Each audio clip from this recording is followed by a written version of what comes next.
Welkom bij het programma van Gewest Friesland. Dat programma liet reportages zien uit het nationale programma wat van de nationale stuurder weer van gewest tot gewest. Dat programma weer tussen 1964 en 2004 ervoor. Tussen 1968 en 2003 wie Johan van der Zee de man die de Frieske reportages het meest maken.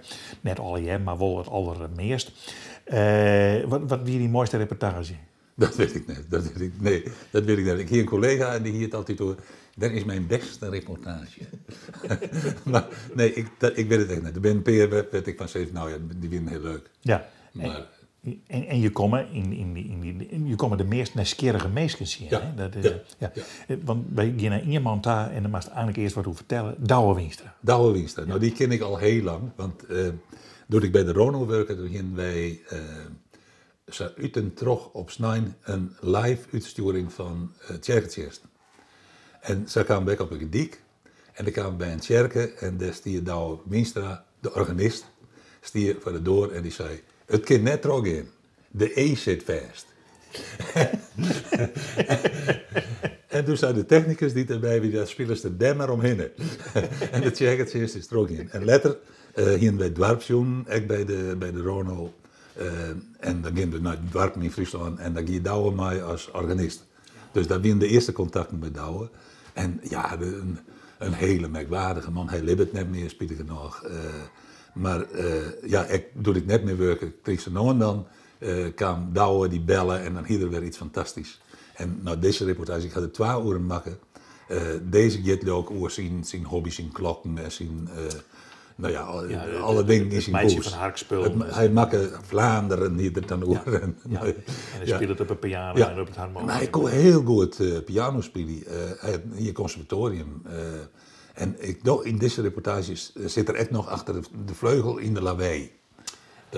Daar begint hij namelijk mee. De reportage uit 1984, oktober weer toen.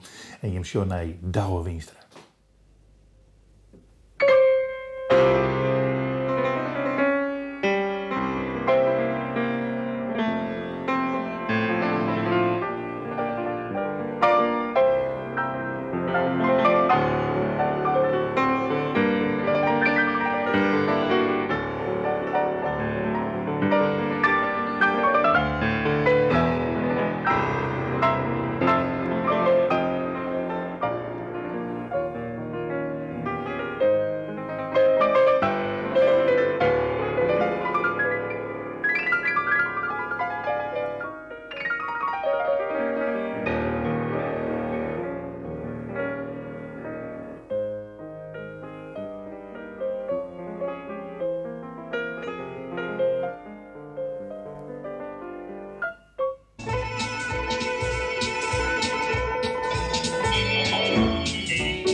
Ik heb in Grijns het conservatorium in Den Haag, het staatsdiploma hellen. Dat weer in de 50er jaren weer dat. Ja. Dus net zomaar even achter die piano's? Nee. En ik lees en zo. Dat is bij mijn duistere bezigheden dus. Hoe? Nou, en verschillende hobby's heb ik dus. Hè. En dat is radio. En klokken. En van alles. Hoorspelen. Al die dingen. Alles wat mij muziek... Wat mijn geluid en muziek te maken had, dat is mijn hobby. Ja. Ik ben bezeten van radio en alles wat er mij in annex is. Ik heb een verzameling oude radio's en zo. Dat vind ik romantisch.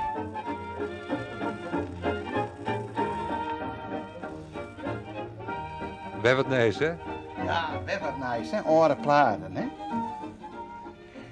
Ik heb honderden oude platen, hè? Van alle mogelijk voorkomende orkesten van voor de oorlog. En ik heb ze van Joontje Dolwouw, van Caruso. Die had in Milaan op een kamer, een hotelkamer, had er opname maken. Die heb ik nog. Ja. En van alles bijzondere opnamen allemaal. Zit hij direct tussen? Of, Nou, ja, die mag er wel wezen, maar hij kan ik wel boven wezen. Want daar heb ik hele stapels, weet je wel. Maar wat laat je nou bijvoorbeeld nog tussen? Nou, dit is een hele bijzondere. Dit is Rhapsody in Blue van Gershwin. En die werd spelen door Oscar Levente. Dat wie een bijzondere pianist, een legendarische pianist. Want hij kon het zelf net spelen, zo moeilijk weer dat. Gershwin. Gershwin. En dan spelen Oscar Levente, die spelen dan voor hem die moeilijke partijen. Zal ik die eens opzetten? Ja. Nou, uit maar. Laatste woord denkt uit. Toen we die opname van Radio Friesland had, we moesten hier heel zetten bloeien, tot aan de jongste dag, maar nou valt er wel uit. Zo, het is net zo'n hele beste opname, maar ja, je kan hier ook geen compact disc kwaliteit van verwachten, no?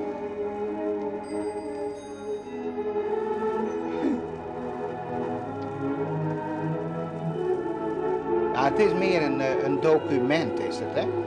Het is juist leuk dat zij iets bewaren wilt. Vind ik prachtig. En ik weet niet.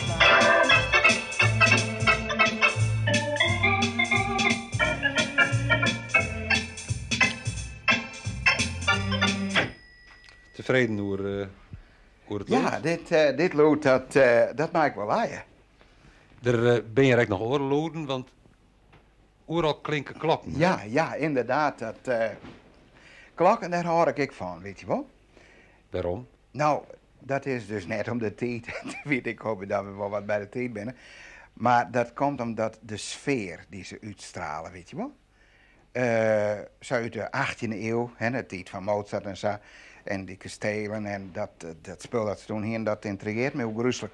En als er een stuk op de televisie is en er komt een klok in voor, nou, dan begreep ik van het hele stuk, ik zou het je net zeggen wat de inhoud is, ja, van oude mensen en dingen en zo, die voorbij gaan, hè. Maar er staan klokken op en die zorg ik alleen nog maar. Alleen maar naar de klok zitten? Dan, ongelukkig, als er een klok in voorkomt, dan zit je. Dan vereer ik alles meer. Dat vind ik prachtig, die klassieke klokken. Ja, dat maakt het iets heel bijzonders aan het leven. En vooral die omgeving hier is ik zo mooi, hè. Dat past al hier wel wat bij, man, vind ik. Nou, in die muziek, hè, ben er dan ook voorkeuren voor bepaalde soorten muziek? Ja, als ik heel eerlijk ben, dan hoor ik het allermeeste van Ravel en Debussy. Weet je wel? En al die zware werken, die hakt dan ik op compact disc. En daar hoor ik het meest van. Maar van dit swingende orgel hoor ik wel van. En zo.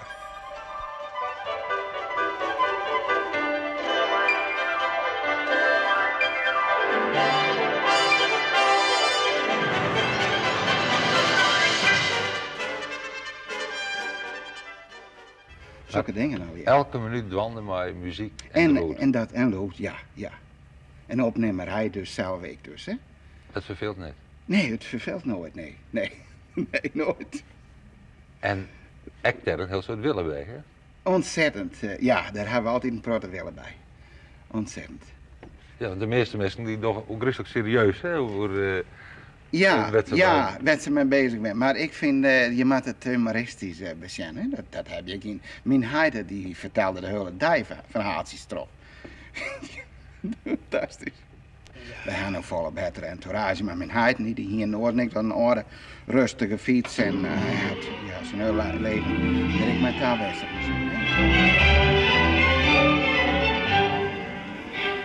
Paul Vlaanderen en het Mako-mysterie. Een detective-hoorspel in 8 episoden van Francis Durbridge. Vertaling Johan Bellik, muziek Koos van der Griend, regie Dick van Putten.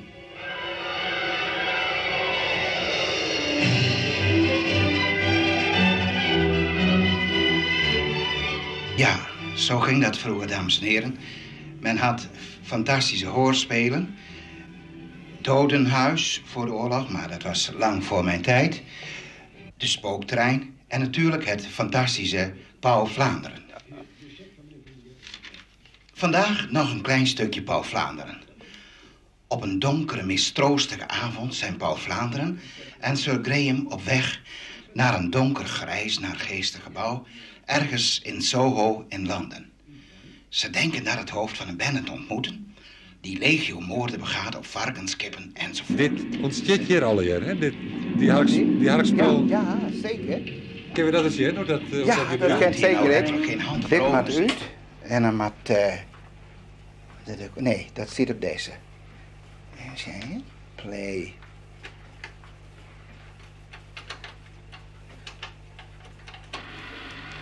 Ja. Je nou rent het decor. Ja, wel? Je kunt hier letterlijk geen hand voor ogen zien, vader. Ergens moet toch een uitgang zijn. Het is toch vreselijk noodweer. Zit het.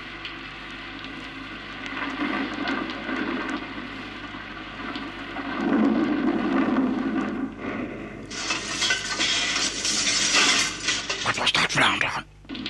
Dat, zo Graham, was het roodborstje dat een beetje hard tegen de ruit tikte. Het is ineens veel lichter geworden, Vlaanderen. Ja, daar ligt een kip in het water.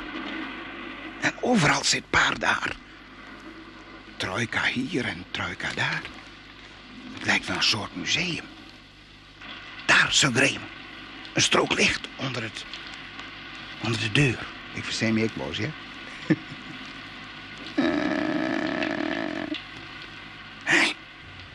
Ja, ik zet mijn hele oeuvre zet ik nog weer op banden en zo.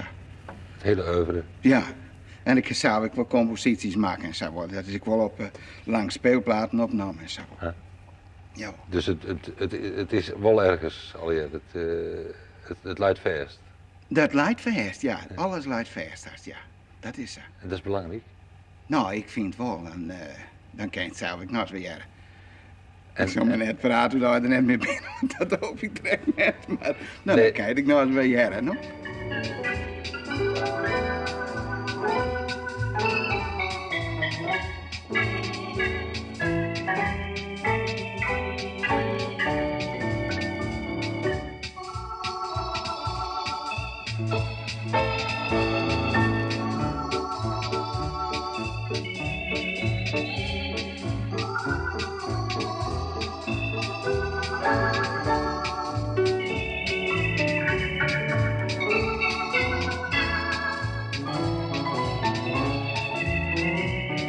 Ja, alles beweegt. ja. Bist er dan helemaal in die muziek? Ja, dan ben ik in met de muziek en zo. Ja, en dat deed ik dan soms de achterhoorn achter, want dat hou ik net vol. Hè? Weet ik niet. Nee, dat heb ik zijn harder op, dus met de optredens, maar het lesje dat gaat wel terug. Maar voor mezelf speel ik dus wel. Dus net meer optreden? Nee, het is net het waar, weet je wel. Het zweten, zo.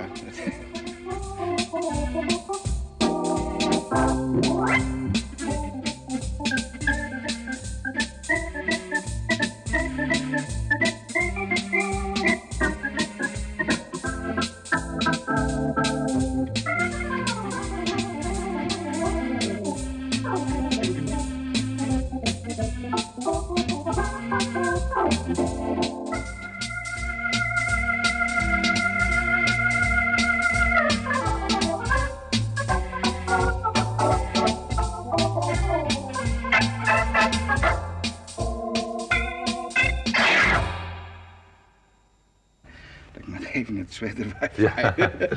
Het is wel wie een pianist, een jazzpianist uit 30er jaren en de 40er jaren. En die man die weer ontzettend dik, hè, daarom weet ik Vetzwallen, dat is de enige act waar ik in pas.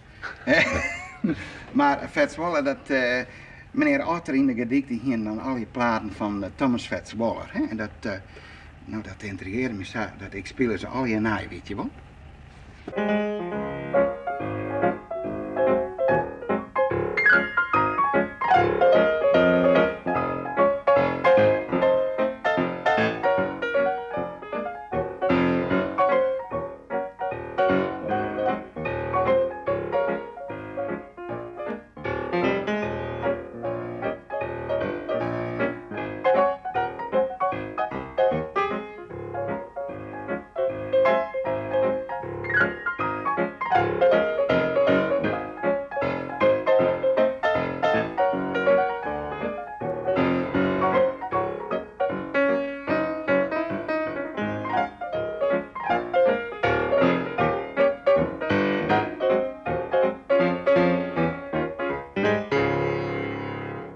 Douwe Wienstra, een prachtig man. hij vond het ik wel heel mooi om interview te vond het fantastisch. Ja, hij vond het echt fantastisch. Ik kan daarna ik nog wel jaren mee maken, hè, bij u, bij de Rono, bij Radio Friesland en zo. Maar elke keer als ik kwam, vond het hij hier altijd ideeën, hè, van dit wok en dat wok, en ik ken dat net en zo. Ja, nou je had dus letter, en daar heb ik echt een reportage over gemaakt, de liedste omroep van Nederland gehad. Door hier want hij had ik ooit een geheime zender gehad, maar daar is er voor oppakt. Nou, een paar keer. Ja. En toen had er zelf toen hier de boerlieu, hier een traditie tot Ruud. En de boervrouwen die harken elke morgen naar de uitsturing van Douwe. Dat is echt prachtig. Ja. Schitterend, goed. We gaan naar een andere reportage, die komt uit 1966. Die haar stoon net meemaken doen, want dat die in de tijd daarvoor. Dat gaat over de wetterhuishouding in Friesland. Nou, had ik mij voorsteld, want daar stond ik was een reportage maken over de wetterhuishouding, hoe dat gewoon heukwetter, leegwetter, de voortstromen. Dien je dat nou om mensen uit te lezen hoe die wetterhuishouding ziet, of omdat er zo mooie beelden van de meid zien? Nou, ik denk beide. Ik denk dat vooral in die tijd weer het educatieve, dat speelt echt een rol. Daar weer de televisie ook wel wat voor. De mensen uitlezen hoe dingen in elkaar zitten. Ja, maar de meeste mensen snappen er niet van wetterhuishouding. Nee, maar na die reportage ik net. Nee. Dat zou best wezen kennen. Nou, we beginnen in elk geval eerst even naar de beelden uit 1967 en dan beginnen we zelfs Moon te draaien. Een typisch Hollands beeld, draaiende molens in het vlakke polderland. We vinden ze overal. In Zeeland, in de beide provincies Holland, in Utrecht, in het Gelderse en Overijsselse land en in Friesland. We vinden ze daar waar het land laag is en het teveel aan regen en kwelwater verwijderd moet worden. Komt er een moment dat er meer regen valt dan er door de molens weggemalen kan worden, dan spreken we van wateroverlast.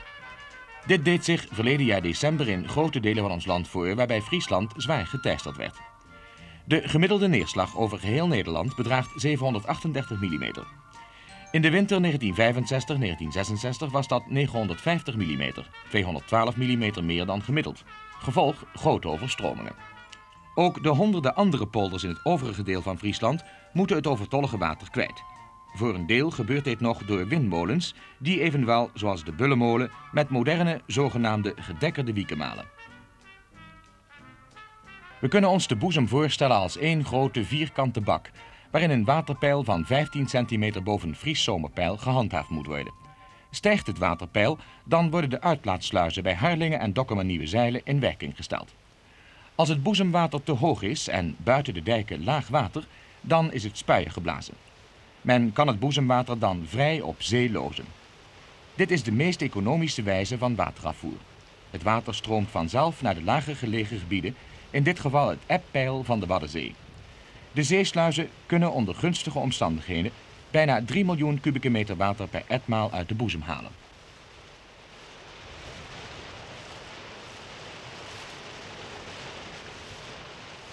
Is het peil van de boezem zo hoog gestegen dat de zeesluizen het overtollige water niet kunnen verwerken, of als bij noordwesterstorm het zeewater met geweld in de Wadden en Lauwerszee wordt gestuwd, dan moet op een andere wijze het water uit de boezem worden verwijderd.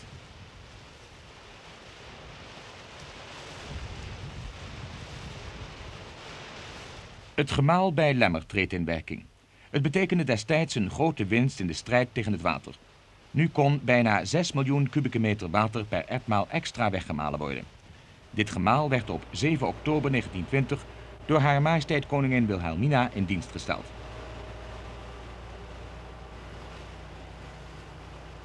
Nog steeds werpen sterke mannen scheppen zwarte kolen in vuurrode gloed.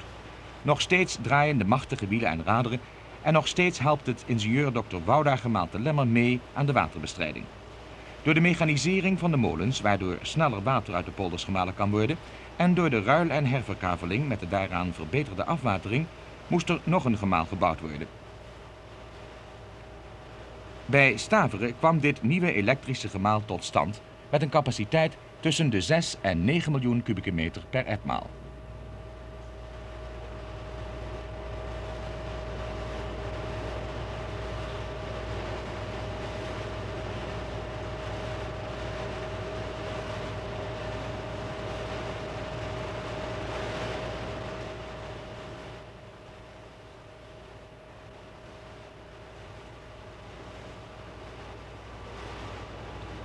Tezamen kunnen de sluizen en gemalen nu 15 tot 18 miljoen kubieke meter water per etmaal uit de Friese boezem halen.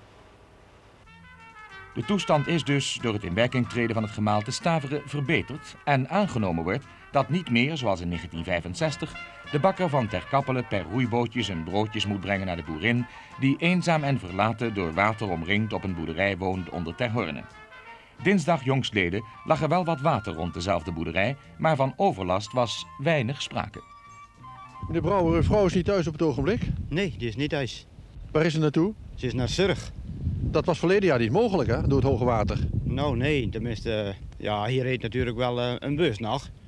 Ik meende dat je toen met de roeiboot moest gaan van de boerderij naar de weg toe. Ja, inderdaad. Hoe zijn de ervaringen nu op het ogenblik met het hoge water? Het heeft er erg veel geregend afgelopen week. Ja, het heeft erg veel geregend, maar er is geen noodtoestand. Waar weet u dat aan? Nou, de boezemwater die zakt alweer vlug. En kunt u daar een oorzaak voor noemen? Waarom dat boezemwater dit jaar nu zo snel zakt? Nou, ik geloof vast dat Staveren, dat we dat al kunnen merken. Zijn de boeren over het algemeen wel blij mee met het nieuwe gemaal? Ja, zeer zeker. Hebt u veel schade gehad verleden jaar door dat hoge water? Nou ja, ja. En waar bestaat de schade dan uit? Leidt het grasschade? Hoofdzaak wel, ja. Hoofdzaak de grasschade. En hier tenminste, aan deze kant van de boerderij, aan de noordkant van de boerderij, dat was, het voorjaar was helemaal zwart. Ik hoop toch wel dat u goed geboerd hebt dit jaar. Nou, het is nog niet tegengevallen. De schade voor de boer zal helemaal verdwenen zijn als het stoomgemaal te Lemmer is uitgebreid en de verbetering van de afwatering naar de dan afgesloten Lauwerszee tot stand is gekomen.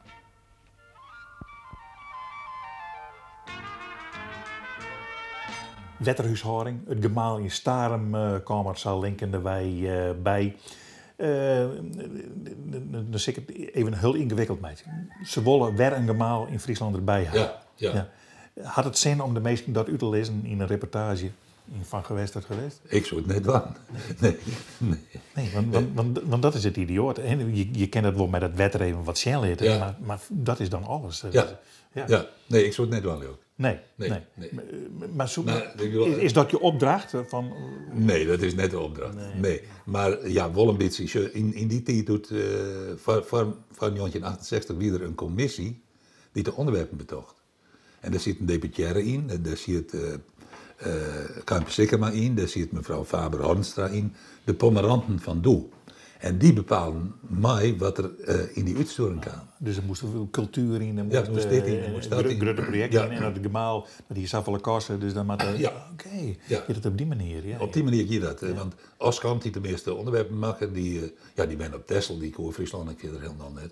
En die hier dan naar die commissie en dan zitten ze op het provinciehuis en daar waren de onderwerpen betoogd. Ja. En dat zullen ze zeggen, nou, er komt nog een gemaal in Starem, dus dat maak je maar even doen. Ja.